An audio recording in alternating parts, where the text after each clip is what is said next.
Connecting deeply as family. Now, and I reiterated a little bit this morning, and last week we talked about this, that fellowship is not the primary aim of these groups, right? Fellowship is not the primary aim. But that doesn't mean that the groups are devoid of fellowship. It doesn't mean that it's not a priority within the context of these groups, you understand, right? Just because it's not like, the central point is discipleship. But I would submit to you that I believe part of the pathway for discipleship is that we're actually together in real, genuine community where, of course, there's fellowship. The groups should be dynamic, and part of what makes them dynamic, quite honestly, is people, you all. You guys showing up and engaging, that's what makes the groups dynamic. So it's not to say that they're devoid of this fellowship. It's just to say this, we want to be able to take it deeper. We want to be able to take it deeper than what you can get on a traditional Sunday morning. When you come in on a Sunday morning, most of you probably put on makeup. I mean, first of all was Scott, right? Scott, you put on makeup, you did your hair, you sifted through your closet and you're like, not that one, not that one, not that. And guys, listen to me. There's only 2 or 3 of you who weren't thinking about what you had to wear this morning. The rest of us who are awesome and good looking, we're going, not that one, not that one. I think this will do. Am I wrong, Tim? I'm not wrong, right? But we do. We come in and we have a bit of a facade, and we have the age-old cultural question, which is, hey, how are you doing? You know what I actually mean, Scott, when I say, how are you doing this morning? I mean, hi, welcome. I don't really look to see your life story, right? Like, it would be culturally inappropriate for me to be like, how are you doing? And Stu's like, oh my gosh, let me tell you all of the misery that I've just experienced. And I'm like, wow, I'm not sure this is the right space for that. My point is this, on a Sunday morning, there's only so much depth that you can extract out of it. We're putting on a bit of a facade. We're coming, and I don't mean that's bad. I mean, I hope that you're cleaning up to come, right? Like, you owe yourself the self-respect. Like, I'm not knocking that at all. I'm just saying there's only so much depth of fellowship that can actually happen in a context like this. The primary aim of this kind of context isn't to go deep together as family. So as I said last week, that means we have to create contexts where we get to do that, right? And one of the aims of this, again, is not to say it's devoid of fellowship. It's to call us deeper, because I don't believe that the church should ever be a place, and this is, I believe, what it is most of the time, where we call it family. I say you're family, but we don't ever really get to experience the benefits of it. It's just something that we say. It's a little bit like, hey, how are you doing? Not really looking for a real answer there, right? Oh, how are you doing, brother? We're family. Church is family. That should mean something. Do you agree? It should mean something. I don't want it to be fake. I want it to be real. So we're creating a space where we can take it to the next level. We can go deeper together in our fellowship, in our relationships, such that we can genuinely call upon one another as family. Right? And over the years, I've seen something, a little bit of a phenomena in the church. And like, we don't want to create a space where, that being the local church, where people say the word family but don't really mean it.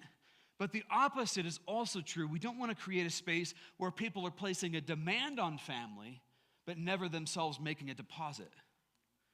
You understand, with family, there's a give and take, right? And over the years, there have been so many different scenarios where I've seen somebody that will come in, they'll do the surface fellowship thing, maybe. Like, if you catch them in time, because a lot of times they're skating in, like right at the last second, and they're out of here at just the first minute.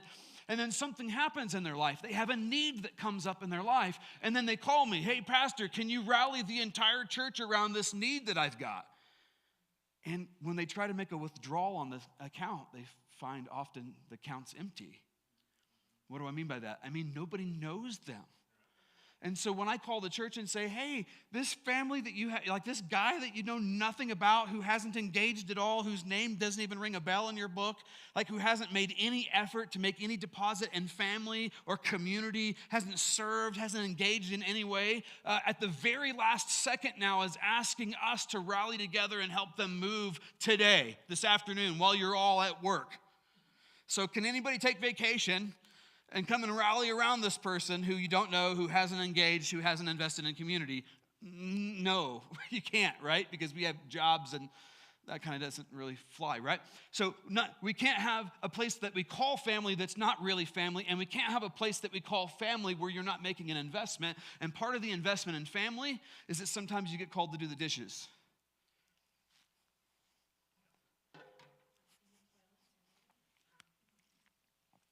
like her. She just upgraded it.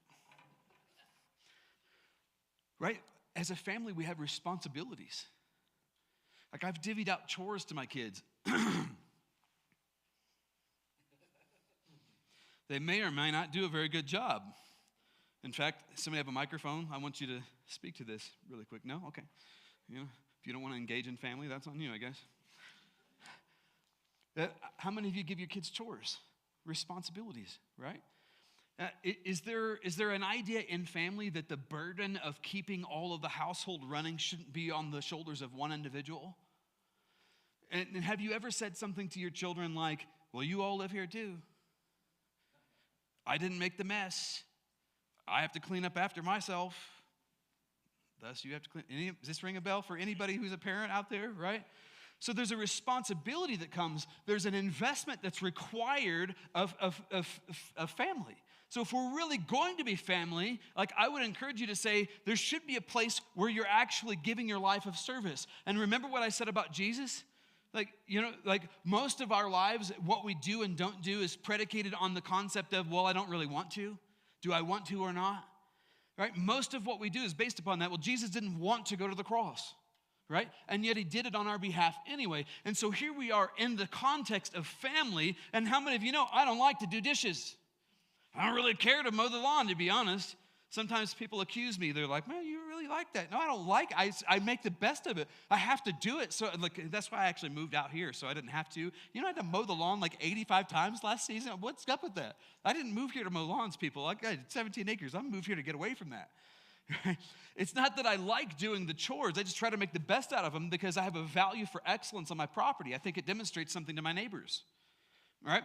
And I make the best of it by trying to meet with the Lord during those times. If I'm going to be on the tractor for 2 hours, I'm going to meet with Jesus. It's prayer time for me, right? I don't want to do that. I'd rather be in the mountains. I don't want to have to do the dishes. I don't like sweeping the floors. Quite frankly, you know, all the things that I do to save money for our family, I don't like changing the oil on the cars. You know, I don't like wrenching on my dirt bikes. You know, which found a lot of that this season. By the way, all tip top. I'm ready for the trails, and then it snowed. So, but I don't necessarily like doing those things, but there's a demand placed upon my life to engage with those activities. I don't have to like them, but there's fruit in doing so, right? Right? And part of the charge of family is to recognize that we as a genuine family are called to something that's bigger than us here, right? It's not about do you want to or not. It's about what's the bigger mission at play. Like, is Jesus worthy of this? Do we think that God's doing something? Should we be reaching people on our community, right?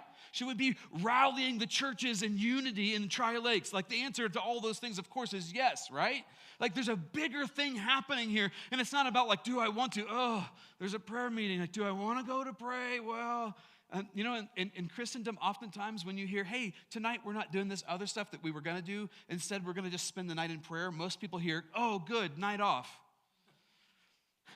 Like, it's not about whether you want to or not, right? It's about the bigger picture and the responsibility of family and what are we trying to produce together here? What's the Lord saying to us as a group, right? This is what it looks like, again, to be genuine family. Is this making sense? These groups offer us a place to go deep together, to fix the problem of the surface church and the disengaged and the all about me. And I'm not saying that, I'm not putting this on you, I'm just speaking to it in general. You know, the all about me, self-centered Christians, right? It's meant to defeat that and call us into the type of connectivity that Jesus actually said was supposed to come out of our assembly. Remember, he commanded us to assemble together. He has reasons for that go beyond my individual blessing, my individual benefit, right? We doing good? All right. Here's the other thing, guys. Whether you know it or not, we need each other. I said this a while back. I have discovered over the years, it's not nearly as much about what I finally have enough money to do activity-wise, and it's a whole lot more about who I get to do the activity with, even if the activity's free. You know, we rode for 20-some years, we've ridden dirt bikes in Chadwick, Missouri, southern Missouri by Springfield, if that helps anybody. You know, nerdy details that you don't care about. You know, and It's a campsite. It's wonderful, just woodland. Actually, it's like Colorado. In fact, it looks exactly like Rampart Range, except it's actually harder riding. And for years, we had a group of people in the Kansas City area that we would go and ride with, connect with this family. And I often thought to myself, man, it'd be kind of nice if I had an extra day after everybody goes home. And I'm an introvert, right? So this is really talking to me, right?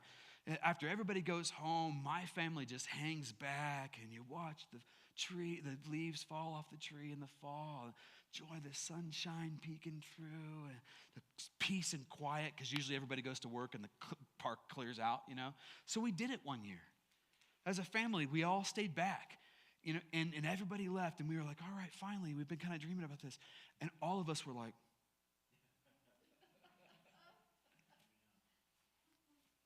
well, this is awkward. And it turns out we didn't need the solitude as much as we needed the fellowship of people. As introverts, I would have never thought.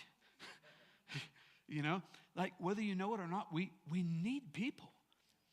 We have to have people in our lives around us who genuinely know our name and actually care whether we show up or not. We need people in our lives who are calling us on our bull. How many would agree? I need somebody who's going to be able to cut right through in love and kind of go, you need to watch your words. Your words have power and you're saying some stupid stuff. And I'm like, got me.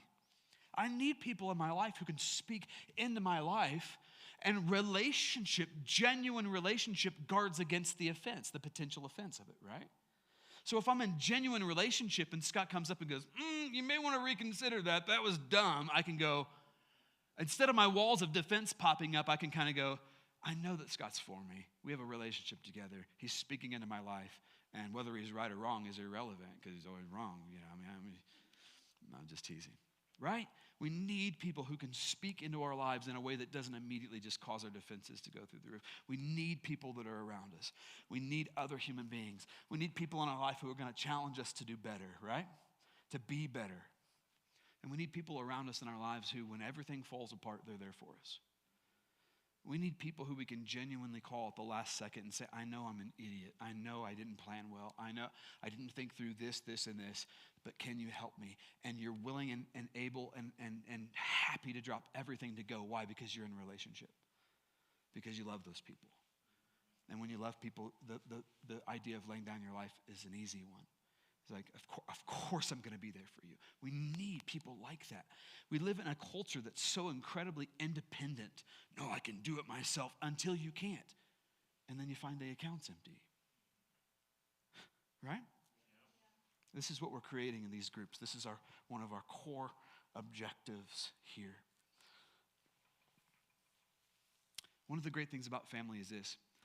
We tend in the genuine context of family, we tend to let our hair down just a little bit, at least some of us. Is that right? Yeah, we let our hair down a little bit. In my family, my daughter-in-law, this is my real daughter. I didn't mean to point to her implying something other, although maybe you're fake. I'm not sure yet. We'll talk about it later. Yeah, my daughter-in-law, who's still in Missouri, she introduced to my family something called comfort. We'd never experienced it before. She would come over in her pajamas, and we were like, what is this? Why are you here in your pajamas? And so we started to adopt her culture. She actually transformed my family. And so now, if none of you are coming to my house, as soon as we walk through the door, my wife goes, why are you still disgusting? Which is code for, why haven't you put on your pajamas yet? Right? And years ago, I found these children's ministry shirts. So I was cleaning out a closet in the corner of the church, and I found these, like 100X, children's shirts that never sold and never got given away. And I asked everybody, hey, does anybody need these or want these? Everybody said no, and I'm like, all right, I'll take them home. I'm telling you right now, those 100X tent shirts have become my standard go-to for, why are you still disgusting? I don't know. Let's change. But here's the deal. I'm probably not going to come in here on a Sunday morning in my tent shirt. Right? I'm probably, watch it, by the way. I'm probably not going to go to the grocery store in my disgusting tent shirt. Right? I'm probably going to be a little embarrassed if one of my neighbors catches me checking the mail in my tent shirt. Right?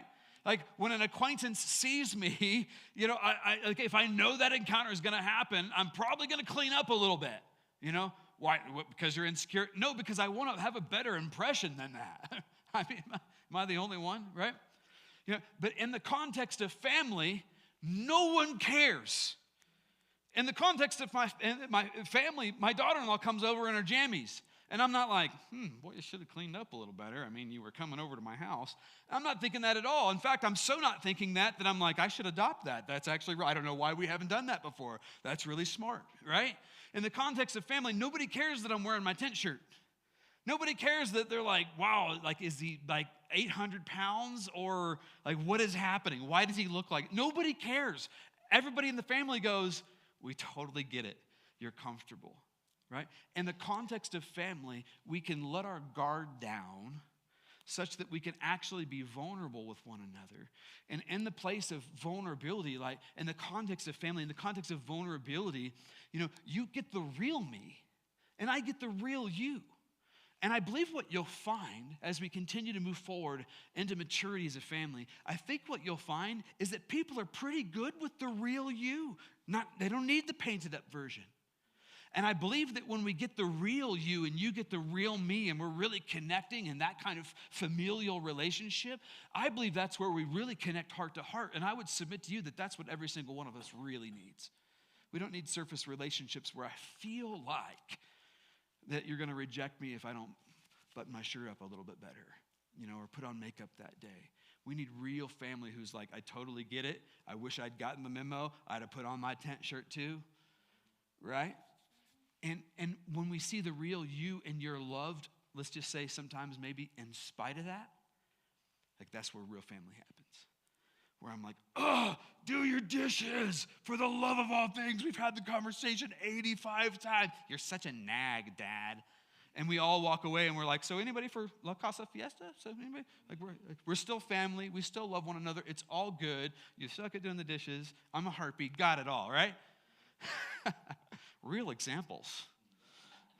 Like this is real family, and that's what we want to create here, and that's what this pathway creates. That's why all things point to the groups that we're doing, right? We don't want to be able to go into depth. We don't want this surface thing. We want you to be able to come, be genuine, be real, let your hair down, and be loved anyways.